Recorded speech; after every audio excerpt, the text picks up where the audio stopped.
Hi everyone and welcome back to my channel. Today I want to do something a little bit differently, just like I do every single week, and I want to talk to you guys about how to make your travel experience or the process of flying and traveling, commuting, etc. a little bit more convenient. And I think a lot of these are also tips for backpackers because it helps to travel light and have as little things on you as possible. So let's start with just the airport. Now, when you are at the airport and you are checking in, and especially if this is your first time flying, please don't be nervous. Like, everything will be good and your trip will be great. So make sure you travel as light as possible. The most important component of that traveling light bit is actually your carry-on.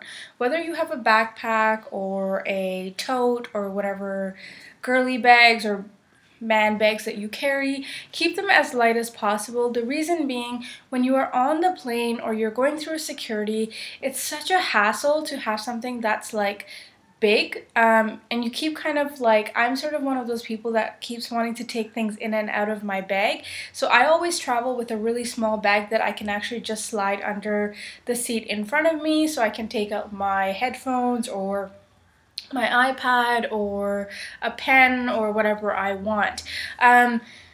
The most important thing to remember is if you carry liquids with you, and there are some things that we all sort of want, like perfumes, we want face cream, we want like moisturizer, or things like that, make sure they are in the small containers. It's really easy to just kind of go to the dollar store and get those little containers and put your things in them. Make sure you label it so you know what it is, and if it goes through security and they have any questions, they can also kind of like read it. And put all of those sort of liquids and gels in a plastic see-through, like a Ziploc bag, so that when you are at the airport, all you have to do is pull it out of your bag, put it on the carousel, and it just kind of goes through on its own, and you're not kind of standing there fumbling through your bag looking for any other liquids that you might have. There are a lot of like little things that you can do which add up and can make your traveling experience very, very pleasant for you as well as everyone else around you. And in case you happen to get late to the airport or anything happens, you don't feel stressed or overwhelmed. The one thing that I would recommend that every person should purchase is like a travel wallet. The reason for that is sometimes you throw your boarding pass into your bag or your backpack, and then you're looking for it when you need to get through security or when you need to board the plane, and it's very hectic.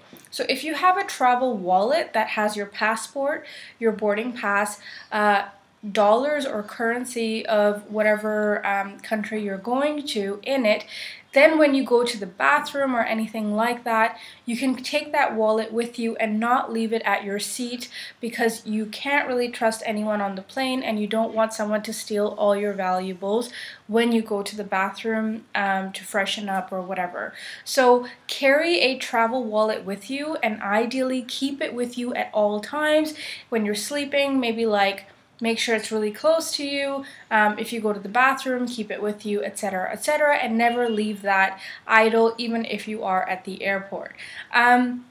The other thing that you can do that can really, really help your traveling experience, and I do this all the time, is I like to brush my teeth before the plane lands or whatever, because I tend to travel like really, really long distances. So what you can do is you can get like your normal toothbrush or whatever, and you put toothpaste on it and you let it dry overnight, and then you can just kind of seal it in a Ziploc bag, and then all you have to do is you just like moisten it a little bit, and you can brush your teeth like normal, and you don't have to stress out about having like toothpaste with you, and it's one less thing to carry, which I love. If any of you like to carry perfume because you want to freshen up on the plane, the best thing you can do is either get one of those little perfume dispensers, like I think they cost $10 at most drugstores, and you can just put your perfume in it, and it's about the size of like, I think like a big USB stick, or I think that's the best example, and then you can just kind of use that to freshen up, and it meets the requirements of your carry-on. And the thing is, like, there are a few things that you want to have with you just in case your checked-in baggage gets lost. And the most important things are generally your electronics, your money, having something to freshen up, and even carrying a spare t-shirt on the plane is a really good idea, because I find I get really sweaty on the plane and the air is just I don't shower or anything on the plane, obviously, but what I like to do is when I get off the plane, even if I'm transiting and going from one end of the world to the other, I like to switch and change my t-shirt, brush my teeth, wash my face. I keep a moisturizer in my bag, which doubles as like lip balm or something like that. So even carrying Vaseline, even though it's like really greasy, it just works because it's easy and I'm not really a makeup wearer, so it works for me. It does the tricks. It keeps me fresh and it makes my traveling a little bit easier. Now, the other things to remember when you are on the plane. So let's talk about that. There's certain things that you would want to have on the plane. Number one is if your ears pop or anything like that, of course you can plug your nose and blow out, but someone told me that's actually really damaging to your sinuses or something like that. Keep gum with you on the plane and keep it in your bag as well. And if you don't want to brush your teeth, it's good to have it because it makes you feel a little bit more fresh, and it helps to kind of like calm you down when you're taking off or landing, if you're an anxious flyer or you do get those popped ears, which we all are susceptible to. The medications that you would probably want to have on the plane with you are something for like a headache or pain, because you might feel a little bit like tired, or you might get a headache, or your back might hurt on the plane. So keep those with you, and you can just kind of take them if you need it to help you go to sleep. If you want, you can carry some melatonin, which is like a natural supplement which helps you go to sleep. It's not a sleeping pill. I'm not a big advocate of them. And then the other thing you want to carry is something for like motion sickness. I don't think if air sickness is a real thing, is it? I don't know. But for motion sickness, carry something, because in case you feel nauseous, you feel your tummy rumble, you know, in case there's turbulence and you feel like you're gonna throw up, have something that you can take that will calm your stomach and your acidity or whatever like that. Carry a like really comfortable hoodie or sweatshirt.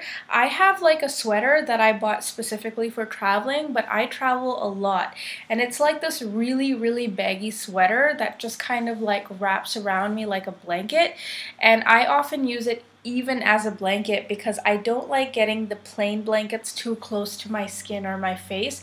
I just feel like they're just germ infested, so I'm a little bit weird about that. Speaking of germs on the plane, one really important thing is do not drink the water on the plane unless it comes out of a sealed bottle and it is filtered, or mineral water. Don't drink water that comes out of like a jug. I don't even know if airlines do that anymore, but I have read countless articles about how that water is really filthy. It comes out of just germs, and also that you should not have any ice on the plane. These are just little precautions that you want to take to make sure that you don't get sick as soon as you land and your trip is ruined. In terms of what else you shouldn't eat, I would definitely recommend staying away from the meat. I know like a lot of airlines are really good and people don't get sick or anything like that, but if you are going somewhere where you're going on a holiday, if you can refrain from eating like any of the chicken, beef, pork, whatever on the plane, because you don't know how long it's been sitting out, you don't know how it was cooked, you don't know how old it is or how fresh it is, like just eat the vegetarian meals on the plane, and then when you get off you can like curb your cravings for whatever kind of meat that you want. These are really important things, just because like you don't want to do anything that can ruin your trip, and I'm not trying to scare anyone away from anything like that. Sorry, I thought I was gonna sneeze. I don't want to scare anyone away from like eating or traveling or being on the plane. That's not what I'm doing at all. I just think that there are certain measures that every person should take just to be on the safer side so that your actual trip is not ruined by the commute, if that makes any sense. The really important thing that I would suggest, and it kind of contradicts the first thing I said, but if you are traveling for more than, let's say, 10 hours, which again I do quite a bit, make sure you carry one of these sort of pillows. If you fly economy and you don't have like the privilege of flying first class, like come on, I don't. What I do is I always opt for the bulkhead seats or the emergency exits, but make sure you are like strong enough to like cope with that. And then what I do is I get a normal pillow like this, and then I lean it against the window and I can kind of like lean and sleep. And also like I have leg room, which is really, really good because I am a personal trainer and I train every day. I'm actually heading to the gym right after this. I also use the space in front of me to actually start, like I'll start doing lunges, or like I'll do some squats, I'll move around, I'll do some push-ups on the plane if it's a long flight, just so I can keep the blood flowing, and otherwise I get very like uncomfortable and I'm not good at sitting in one place for a long time. The advantage of having a pillow for extremely long travel is also that in case there are any cancellations or extended delays when you are at the airport, and it happens, like I have flown through, I think, Chicago, where my flight was delayed by I think 8 hours.